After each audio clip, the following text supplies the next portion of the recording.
La ciudad respiraba incienso y piedra antigua. En Jerusalén, cuando el sol apenas tocaba las columnas del templo, una niña de 3 años cruzó el umbral tomada de la mano de sus padres. Joaquín y Ana no dijeron mucho, las promesas verdaderas no necesitan ruido. Solo se inclinó la frente, se entregó el temblor del corazón, y la pequeña quedó allí, como una lámpara encendida en un lugar donde las sombras también rezaban. Creció entre cánticos y pasos solemnes. Aprendió el lenguaje del silencio, el modo en que una mirada puede ser oración, el modo en que una espera puede ser fidelidad. Mientras otras niñas contaban juegos y risas, ella contaba luces, las que nacían del aceite en las lámparas, las que caían del cielo sobre el altar, las que se colaban entre los pliegues de los velos. Nadie sabía en qué momento dejó de ser niña y se convirtió en misterio, tal vez fue cuando comenzó a guardar dentro de sí una decisión que no parecía de este mundo. Pasaron los años. Su adolescencia llegó como llega la brisa antes de la tormenta, sin pedir permiso. Y entonces los sacerdotes hablaron con la gravedad con que se pronuncian los destinos. El templo no podía retenerla más. Una mujer sola, allá afuera, era una puerta sin cerrojo. Debía casarse. La noticia cayó como una piedra en agua quieta, pero en su pecho no hubo revuelta. Había hecho un voto. Una promesa íntima, firme como raíz bajo tierra, pertenecer por entero a Dios. Los muros escucharon su secreto antes que nadie. La incertidumbre creció entre los corredores. Nadie quería quebrar lo que parecía sagrado, y sin embargo había leyes de la vida que también exigían su sitio. Entonces elevaron plegarias en la penumbra, pidiendo una señal, una respuesta que no naciera de cálculos humanos. Y la respuesta llegó como llegan las cosas que no se explican, con una instrucción sencilla y una consecuencia imposible de ignorar. Convocaron a hombres justos de Judá. Que cada uno trajera una vara, un bastón, un trozo de madera seca, sin adornos, sin trucos. Los llamaron al altar, al punto exacto donde la fe se volvía prueba. Se presentaron 12, con manos ásperas y ojos que no buscaban protagonismo. Entre ellos llegó José, un carpintero viudo, de edad avanzada, con el cansancio honrado de quien ha cargado pérdidas sin volverse amargo. Su vara era como todas, gastada, silenciosa, sin promesas. Colocaron las varas ante el altar. Nadie habló. La respiración misma parecía irreverente. Las horas se estiraron como si el tiempo estuviera esperando el permiso de Dios para seguir avanzando. María permaneció aparte, sin exigir nada, sin temer nada, como si ya hubiese aceptado que el camino verdadero siempre quita el control. Y entonces sucedió. De una vara seca brotó un tallo. Una flor blanca, limpia como la primera luz. El aire cambió, el templo entero pareció inclinarse. Una paloma descendió y se posó sobre la cabeza de José, y el asombro atravesó la sala como una flecha de claridad. Algunos sintieron que el mundo se había partido en dos, lo que era posible antes y lo que acababan de ver. José retrocedió un paso, como si aquello fuera demasiado pesado incluso para un hombre acostumbrado a la madera y al deber. Miró a María, tan joven, tan quieta, tan extrañamente fuerte. En su rostro no había orgullo, sino un temor reverente. No era el temor del que huye, sino el del que comprende que su vida ya no le pertenece. El sumo sacerdote habló con voz que no admitía dudas, había sido elegido para custodiar a la Virgen del Señor. A partir de ese instante, lo que no estaba escrito empezó a ocurrir. Porque algunas historias comienzan donde los pergaminos callan, y lo que el mundo llama silencio, a veces es solo la respiración de un misterio preparándose para caminar. El templo amaneció envuelto en una quietud espesa, como si la piedra misma contuviera la respiración. Los sacerdotes habían pasado la noche en vigilia, conscientes de que no buscaban un esposo común, sino un guardián para algo que no les pertenecía. María permanecía a cierta distancia, con las manos juntas y la mirada baja, sin ansiedad, sin súplica. Su paz inquietaba más que cualquier duda. La orden fue clara, solo hombres justos de la tribu de Judá. No por honor ni por linaje humano, sino porque las antiguas promesas respiraban en esa sangre. Llegaron uno a uno, convocados por una razón que aún no comprendían del todo. Traían en las manos varas sencillas, trozos de madera seca que habían acompañado años de camino, trabajo y cansancio. Ninguna estaba adornada, todas parecían iguales ante los ojos humanos. José llegó sin anunciarse. Su andar era el de quien ha aprendido a no imponerse. Había conocido la pérdida y el silencio, había enterrado sueños sin hacer ruido. Su vara era vieja, pulida por el tiempo, sin rastro de vida. La sostuvo con respeto, como si incluso la madera mereciera dignidad ante Dios. Los sacerdotes dispusieron las varas frente al altar. El acto fue simple, casi austero, y precisamente por eso resultó insoportable. No hubo palabras solemnes ni gestos teatrales. Solo espera. El tiempo se estiró como una cuerda tensa. Afuera, la ciudad seguía su curso, ignorante de que algo irrevocable estaba a punto de suceder. Entonces, en medio de la inmovilidad, la señal rompió el orden conocido. De la vara de José, la más gastada de todas, surgió un brote. Primero fue apenas un temblor, como un recuerdo de vida que despertaba. Luego el tallo creció, decidido, imposible de negar. Una flor blanca se abrió ante los ojos incrédulos, pura, intacta, como si no perteneciera a ese mundo de polvo y piedra. Y de ella emergió una paloma, luminosa, que alzó el vuelo con calma solemne y se posó sobre la cabeza de José. El murmullo no fue inmediato. El asombro verdadero no grita, paraliza. Los sacerdotes comprendieron antes de que sus labios pudieran articular palabra. Aquello no era una elección humana. No era premio ni mérito. Era designio. José sintió el peso del instante caer sobre sus hombros. No hubo orgullo en su rostro, solo un temor hondo, el temor del que sabe que ha sido alcanzado por algo que lo supera. Miró la flor, miró la paloma, y luego, casi con timidez, levantó la vista hacia María. Ella no sonrió. No necesitaba hacerlo. En sus ojos había reconocimiento, como si aquel signo confirmara algo que su corazón ya sabía. La voz del sacerdote rompió finalmente el silencio, firme como decreto antiguo: José había sido elegido para custodiar a la Virgen del Señor. No como dueño, no como vencedor, sino como guardián. Como muro ante la tormenta. Como sombra fiel. En ese momento, José entendió que su vida ya no seguiría el curso que había imaginado.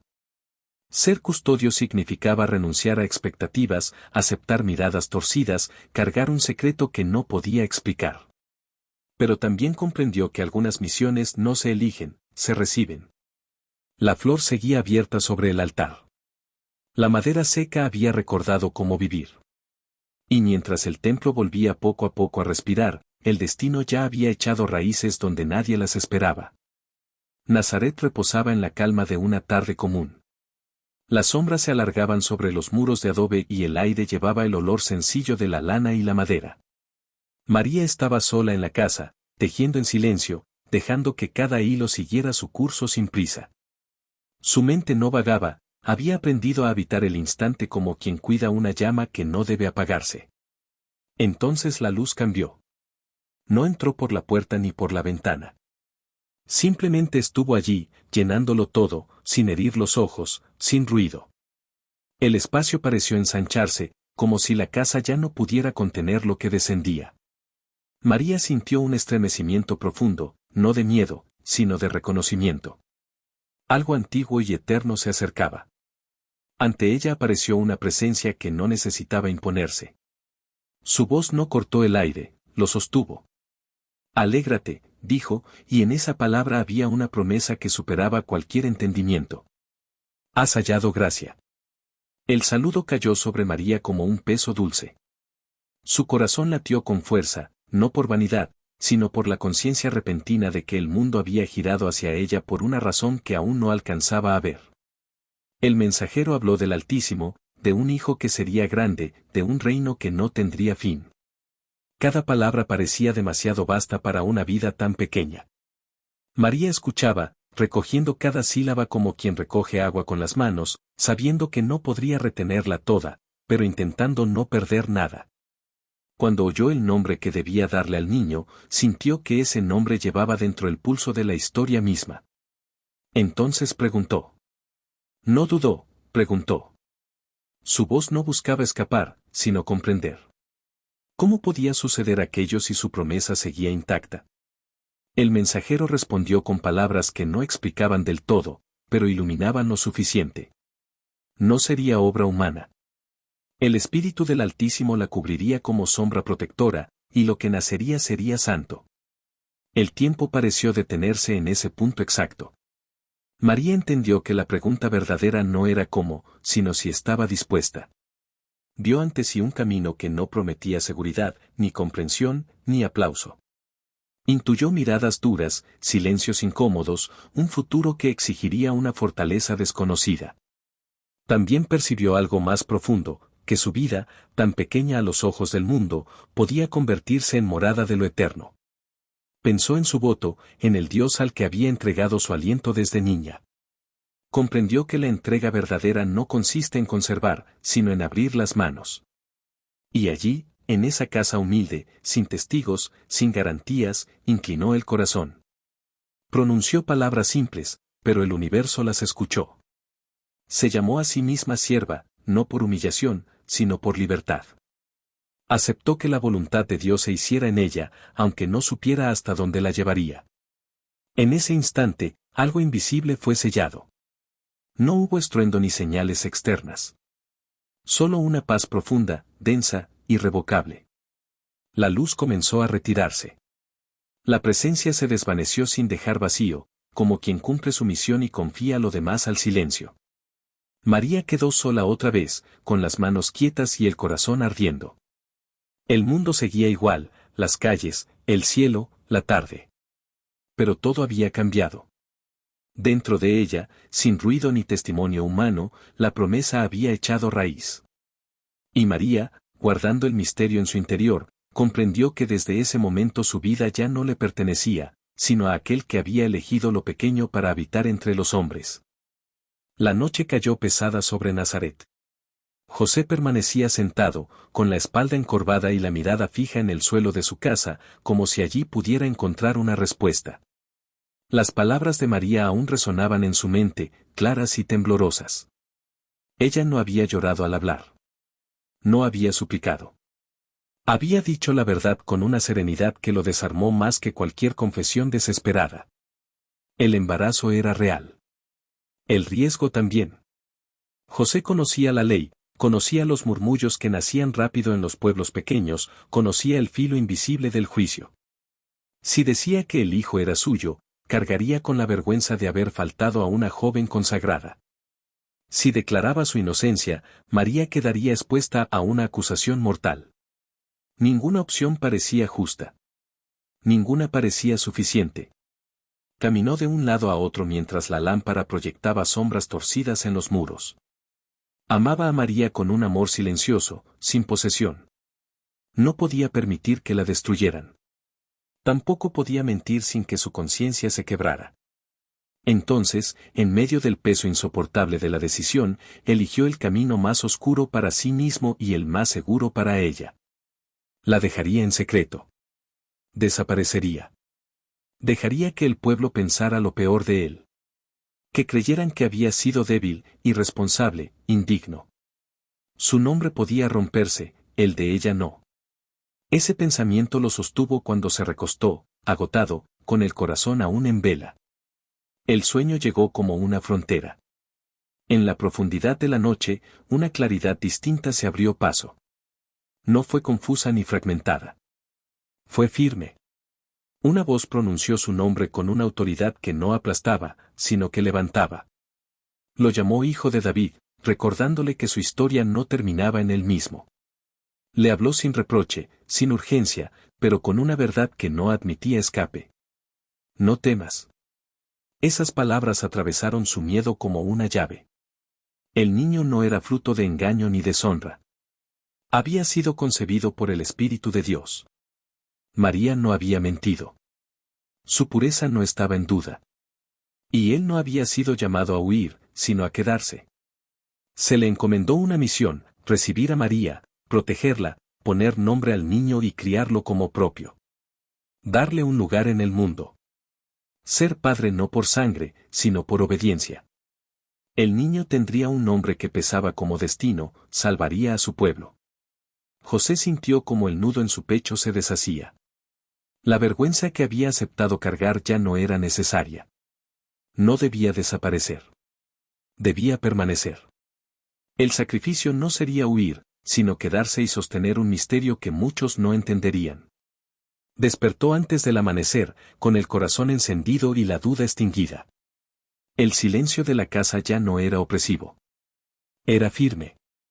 Se levantó con una decisión que no necesitaba explicación. Buscaría a María. La recibiría. Afrontaría las miradas, los susurros, el desprecio si era necesario. Desde ese instante, su vida quedó ligada a un plan que lo superaba. No sería recordado por discursos ni gestas visibles.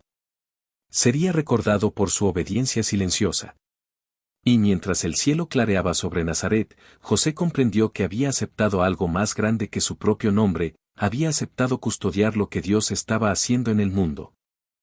El murmullo se propagó rápido, como una grieta que avanza por la piedra. No hubo necesidad de acusaciones formales, los vientres no pasan desapercibidos en pueblos pequeños, y menos cuando están rodeados de promesas sagradas. María y José fueron llamados al templo, no con violencia, sino con la frialdad solemne de quienes creen estar defendiendo la ley. El recinto estaba lleno. Los rostros eran duros, expectantes. Algunos miraban a María con una mezcla de decepción y furia contenida, otros observaban a José como si intentaran medir el tamaño de su culpa. El silencio pesaba más que cualquier grito. Cuando los sacerdotes hablaron, lo hicieron con palabras que no dejaban lugar a defensa humana. Había una sospecha, y la sospecha exigía juicio. José dio un paso al frente. Su voz no tembló cuando declaró su inocencia. No alzó el tono ni buscó convencer, simplemente dijo la verdad, aun sabiendo que la verdad no siempre salva. María habló después. Sus palabras fueron pocas. Afirmó que no había conocido varón. Nada más. En el aire quedó suspendida una incredulidad densa, casi violenta. No bastaban las palabras. La ley antigua ofrecía un camino cuando no había testigos ni pruebas, la prueba de las aguas amargas. Un ritual temido, porque no apelaba al criterio humano, sino al juicio directo de Dios. Si había engaño, el cuerpo mismo lo revelaría. Si había inocencia, la vida continuaría sin daño. Prepararon el agua según el rito. Cada gesto del sacerdote parecía cortar el aire. José fue llamado primero. Bebió sin resistencia, como quien ya ha entregado su destino. Luego fue enviado lejos, al desierto, para esperar. El tiempo pasó con lentitud insoportable. Cuando regresó, su rostro estaba intacto. Su cuerpo no mostraba señal alguna. El murmullo recorrió la asamblea, pero no fue suficiente. María fue llamada. El recipiente tembló levemente en sus manos, no por miedo, sino por el peso del instante. Miró el agua como quien mira un abismo que no puede evitar. Bebió. No cerró los ojos. No retrocedió. Luego fue apartada, enviada lejos, como dictaba la ley. Las horas se estiraron hasta volverse casi insoportables. Algunos esperaban una señal inmediata, una condena visible. Nada ocurrió. Cuando María regresó, caminaba erguida. Su paso era firme. Su cuerpo no había sido tocado por mal alguno. El silencio se rompió, no con gritos, sino con asombro. Aquello que debía revelar culpa había revelado algo más profundo, una inocencia que no necesitaba defensa. El sacerdote alzó la voz, y su declaración cayó como un golpe definitivo: si Dios no había mostrado pecado, él tampoco condenaría. La multitud quedó desarmada. La ley había hablado. No quedaba acusación posible. José tomó a María del brazo y la condujo fuera del recinto. No celebraron. No se justificaron. Sabían que el juicio visible había terminado, pero que otros, más silenciosos, los esperarían. Sin embargo, algo había quedado claro: no caminaban solos. Habían sido probados no para ser destruidos, sino para que el misterio que llevaban pudiera avanzar sin cadenas. Al abandonar el templo, la luz del día los envolvió. La ciudad seguía siendo la misma, pero para ellos todo había cambiado. Habían atravesado la sospecha, el riesgo y el juicio divino, y habían salido ilesos. No porque comprendieran todo, sino porque habían confiado cuando no había garantías. Y así, bajo miradas aún confusas, continuaron su camino, llevando consigo un secreto que ni la ley ni el miedo habían logrado quebrar. El viaje comenzó cuando el aire aún conservaba el calor del día y las noches traían un frío leve, soportable. No era tiempo de lluvias ni de hielos, sino de tránsito posible. Las órdenes del imperio habían llegado lejos, como llegan las decisiones que no preguntan. Un censo obligaba a moverse, a volver al origen del nombre, al linaje inscrito en antiguos registros. José tomó el camino con determinación silenciosa, María lo siguió con paso lento, cargando en su vientre una promesa que parecía latir al ritmo del mundo. Las rutas estaban vivas. Familias enteras avanzaban, animales y carros compartían polvo y cansancio. No era una migración desesperada, sino un desplazamiento incómodo, propio de una estación que permite viajar sin temer a la muerte en el camino. Nadie habría ordenado tal movimiento en la crudeza del invierno, cuando los senderos se vuelven trampas y el cielo parece cerrar las puertas. Aquellos días eran distintos, la tierra aún ofrecía paso, y el cielo, tregua. Belén apareció al caer la tarde, con su silueta humilde y sus casas llenas más allá de lo habitual. No hubo lugar preparado, no hubo anuncio público. El nacimiento ocurrió en la sencillez de lo inevitable, cuando la vida no puede esperar condiciones perfectas. Afuera, en los campos cercanos, los pastores vigilaban sus rebaños. Permanecían al raso, atentos al movimiento nocturno, confiados en que el clima no los traicionaría. Ningún pastor duerme así en pleno invierno, la intemperie no perdona entonces. Pero aquella noche, la tierra estaba abierta. El niño nació mientras el mundo seguía su curso, ignorante del peso de lo que acababa de suceder. No hubo fecha escrita, ni día marcado. El tiempo, como si respetara el misterio, se retiró un paso. Lo único cierto era el lugar, Belén, la ciudad pequeña que las antiguas palabras habían señalado mucho antes, cuando nadie esperaba que de allí brotara algo decisivo. Los años pasarían y los hombres intentarían ordenar el recuerdo, fijar el instante, darle un día al milagro para poder celebrarlo. Pero el origen no se dejaba encerrar con facilidad. Los cálculos hablarían de reinados antiguos, de un rey que aún vivía cuando el niño llegó al mundo, de calendarios que se adelantan o se retrasan según la mano que los escriba. El tiempo humano había fallado en su precisión, el acontecimiento no. Mucho después, cuando la memoria buscó símbolos más que exactitudes, se eligió la noche más larga del año. No porque fuera verdadera, sino porque era necesaria. En medio de la oscuridad mayor, se proclamó el nacimiento de la luz. No como dato histórico, sino como verdad eterna. El día más corto se volvió promesa, la noche más densa, anuncio. Pero aquel nacimiento no había ocurrido en tinieblas absolutas, sino en una estación de tránsito, cuando la tierra aún respiraba vida y los caminos seguían abiertos. Otoño, tiempo de cosecha y espera, de frutos recogidos y semillas ocultas bajo la tierra.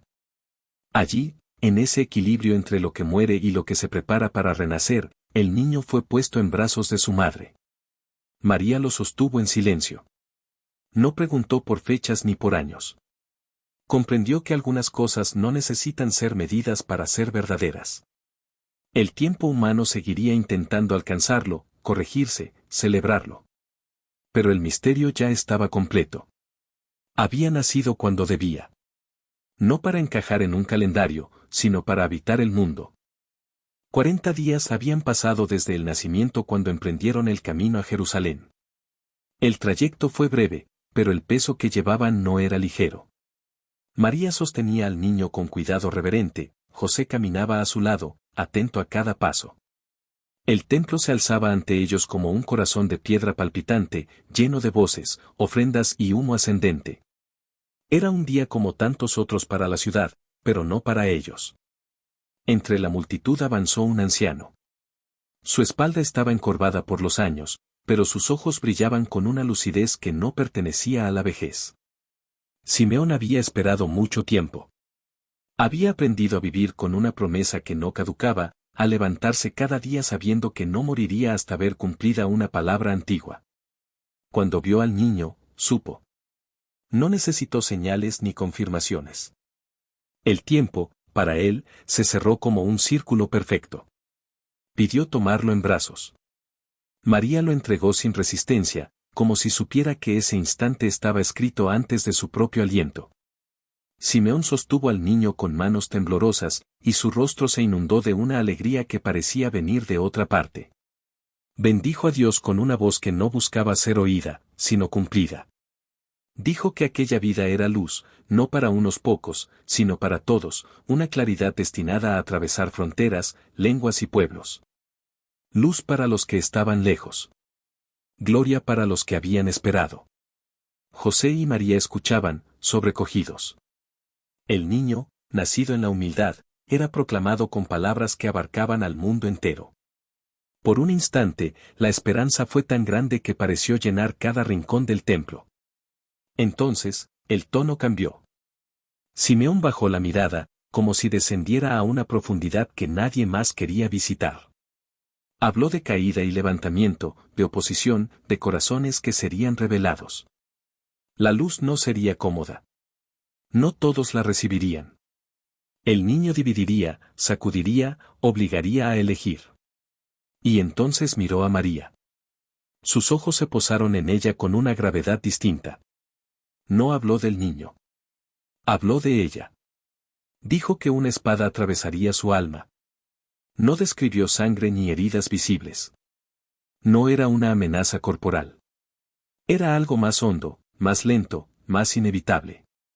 Un dolor que no mataría de golpe, sino que acompañaría cada paso. María sintió que esas palabras se alojaban dentro de ella como una semilla oscura. No comprendió del todo, pero entendió lo suficiente.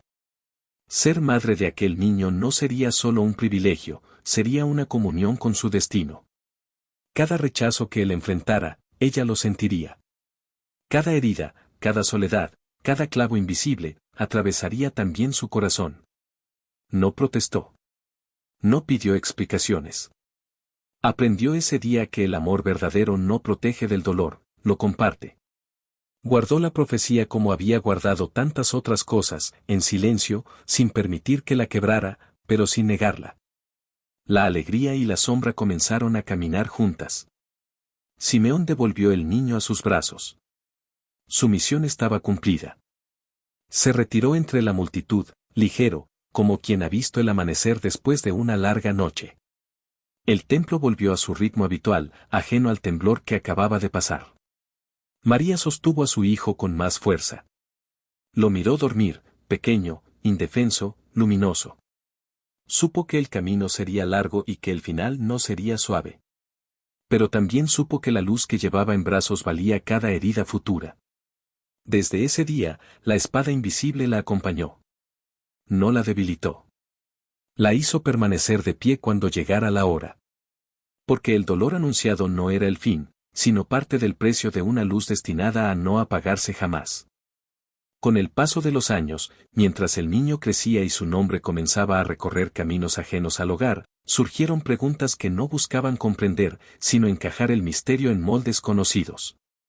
En las plazas y en las casas se repetían las palabras antiguas, leídas sin pausa, se hablaba de hermanos, de una familia que parecía ampliarse más allá de lo que algunos estaban dispuestos a aceptar. Y así, la vida silenciosa de María volvió a quedar bajo la lupa de quienes necesitaban explicaciones claras para no enfrentarse al asombro. Ella escuchaba esos rumores como quien oye el viento golpear una puerta que no piensa abrir. Sabía que las palabras cargan límites y que no siempre alcanzan para decir la verdad completa. En su mundo, el lenguaje era distinto. Las lenguas de su pueblo no separaban con precisión los lazos de sangre como lo harían otras generaciones.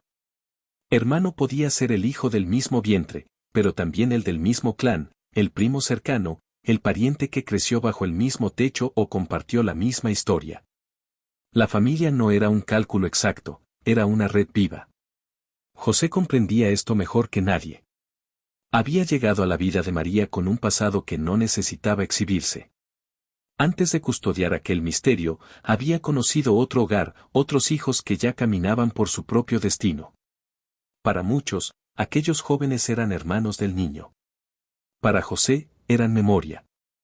Para María, responsabilidad compartida, cuidado extendido, nunca competencia.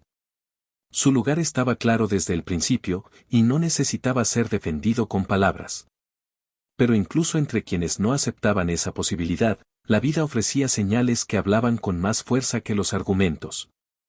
Cuando llegó la hora más oscura, cuando el madero se alzó y la multitud se dispersó, María permaneció de pie. Allí, en el borde del dolor absoluto, el hijo miró a su madre. No buscó a otros. No llamó a supuestos hermanos para encomendarla. Sus ojos se encontraron con los de un discípulo fiel, y en ese cruce silencioso redefinió los vínculos. La confió a otro. La entregó como madre a quien no llevaba su sangre, pero sí su espíritu. En ese gesto final, antiguo y radical, quedó expuesto lo que muchos no querían ver: María no estaba rodeada de hijos que pudieran sostenerla. Estaba sola, en el sentido más hondo y más puro de la palabra. Y, sin embargo, no estaba desamparada. Después de aquel día, las discusiones continuaron, como continúan siempre las preguntas que no aceptan el misterio. Algunos prefirieron pensar en primos, otros en hijos de un matrimonio anterior. Las tradiciones se multiplicaron, no para contradecirse, sino para proteger una verdad central: la vida de María había sido una entrega total, sin fragmentos reservados, sin divisiones ocultas. Ella no se defendió. Nunca lo hizo. No explicó su historia para convencer a nadie. Siguió guardando en silencio lo que había sido confiado a su corazón desde el principio. Sabía que la pureza no se mide por palabras, sino por fidelidad. Y que hay vocaciones que no admiten duplicidad, porque han sido consagradas por completo. Así, mientras otros debatían nombres y parentescos, María permanecía en lo esencial. Había dado su vida a un solo propósito. Había sido morada, custodia y testigo. No necesitó que la comprendieran del todo. Le bastó con haber sido fiel. Porque hay historias que no se explican con genealogías, sino con silencios. Y en el silencio de María, intacto y firme, el misterio seguía respirando. El tiempo pasó sin anunciarse. Los días se encadenaron unos a otros y María aprendió a vivir con una atención que no se distraía. No era una mujer de muchas palabras. Mientras otros repetían lo que veían, ella guardaba lo que entendía a medias. Cada gesto del niño, cada pregunta inesperada, cada silencio prolongado, se convertía en una pieza que no intentaba ordenar de inmediato. Prefería dejarla reposar, como se deja reposar el pan antes de hornearlo. Cuando llegaron los pastores aquella noche primera, contando luces y voces que nadie más había oído, el asombro llenó la estancia. Las palabras volaban de boca en boca, se exageraban, se mezclaban con risas nerviosas. María no se unió al murmullo. Miró al niño, escuchó, y cerró el tesoro dentro de sí. No porque dudara, sino porque intuía que algunos misterios se marchitan cuando se exponen demasiado pronto. Años después, en el templo, cuando el anciano habló de espadas invisibles y destinos que dividirían corazones, hizo lo mismo. No pidió alivio ni aclaraciones. Guardó la advertencia como se guarda una herida que aún no sangra, pero que ya duele. Cada risa del niño, cada paso inseguro en el polvo de Nazaret, resonaba con aquella frase antigua. María no vivía en el temor, vivía en la espera. Cuando Jesús creció y su voz comenzó a atraer multitudes, ella observaba desde la distancia. No interrumpía, no reclamaba privilegios. Escuchaba parábolas que conocía desde antes de que fueran pronunciadas. Veía cómo los demás intentaban comprender, y aceptaba que su propio entendimiento había comenzado muchos años atrás, en habitaciones silenciosas y caminos oscuros. Su fe no necesitaba demostraciones. Había aprendido a confiar sin exigir. Llegó el día en que el camino se volvió cuesta arriba, literal y definitivamente. El ruido de la multitud era distinto entonces, áspero, impaciente. María avanzó entre cuerpos tensos, siguiendo la figura que cargaba el madero. No gritó. No cayó. Permaneció. Cada paso era una confirmación de aquella espada anunciada tiempo atrás. El dolor no era sorpresa, era cumplimiento. Al pie de la cruz, el mundo pareció contraerse. Algunos miraban y huían. Otros insultaban para no escuchar su propia conciencia. María se quedó. Sus ojos no se apartaron del rostro herido de su hijo. No había reproche en su mirada, solo una fidelidad que no retrocedía. Allí entendió que el silencio que había cultivado toda su vida no era ausencia de palabra, sino fortaleza para no quebrarse. Escuchó las últimas frases, pocas, pesadas como siglos. Recibió una nueva entrega, un nuevo vínculo, cuando todo parecía terminar. No lloró como quien se desespera, sino como quien entrega. Cuando el cuerpo fue descendido, María estuvo cerca. Lo acompañó con la misma discreción con la que lo había recibido al inicio. Sus manos no temblaron. Su corazón sí, pero no se rompió. La tradición diría después que fue la última en apartar la mirada antes de que la piedra sellara el sepulcro. No por negación, sino por amor. Guardó también ese momento, el más oscuro de todos, en el mismo lugar donde había guardado las promesas, las señales y las advertencias. Nada quedó fuera. En el silencio del atardecer, cuando el mundo creyó haber cerrado la historia, María siguió esperando. No porque supiera cómo terminaría todo, sino porque había aprendido que Dios actúa incluso cuando parece ausente. Y así, con el corazón lleno de recuerdos que no necesitaban voz, permaneció fiel una vez más. Porque había comprendido algo que pocos entienden, que la fe más profunda no grita, no explica, no se defiende. La fe más profunda guarda, permanece y espera. El monte quedó atrás envuelto en una quietud extraña. El cielo había recibido al Hijo, y los que permanecían en la tierra caminaban de regreso con pasos inseguros. No era solo tristeza lo que los rodeaba, era el peso de una espera sin instrucciones visibles. María avanzaba entre ellos sin prisa, con la serenidad de quien ya había aprendido a vivir cuando el cielo parece cerrarse. Subieron al aposento alto y cerraron la puerta. Afuera, Jerusalén seguía respirando con normalidad, adentro, el tiempo parecía suspendido. El miedo no se ocultaba. Las miradas se cruzaban con preguntas que nadie se atrevía a formular. Habían visto morir al Maestro, lo habían visto resucitado y ahora lo habían visto partir. El mundo volvía a ser peligroso. El futuro, incierto. María se sentó entre ellos. No ocupó un lugar central ni buscó atención. Simplemente estuvo. Su presencia no imponía autoridad, pero sostenía. Cuando comenzaron a orar, su voz se unió sin sobresalir. No enseñaba con palabras, enseñaba con constancia. Mientras algunos dudaban, ella perseveraba. Mientras otros temían, ella recordaba. Había visto comenzar todo en silencio, y ahora veían hacer algo nuevo del mismo modo. Aquella comunidad frágil, temblorosa, estaba a punto de convertirse en cuerpo vivo, en camino abierto. María comprendía el ritmo de Dios, primero la semilla, luego la espera, después el fuego. No apresuró nada. Acompañó. Los días pasaron entre plegarias y miradas al cielo. Y cuando el Espíritu descendió, no hubo sorpresa en su rostro. Había aprendido a reconocer la visita de Dios incluso antes de que ocurriera. El viento y el fuego no rompieron su calma, la confirmaron. Allí, en medio del nacimiento de la Iglesia, María ya no era solo madre según la carne. Era madre según la fe. Después, el relato humano comenzó a desvanecerla. No hubo registros de discursos ni de viajes. Su figura se volvió discreta, como había sido siempre. Pero el silencio no fue olvido. Fue tránsito. La tradición comenzó a hablar de un final distinto. No de ruptura, sino de descanso. Se dijo que, llegada su hora, María no enfrentó la muerte como derrota, sino como sueño. Que cerró los ojos rodeada por quienes habían sido testigos del comienzo, y que su alma fue recibida con la misma ternura con que ella había recibido tantas promesas.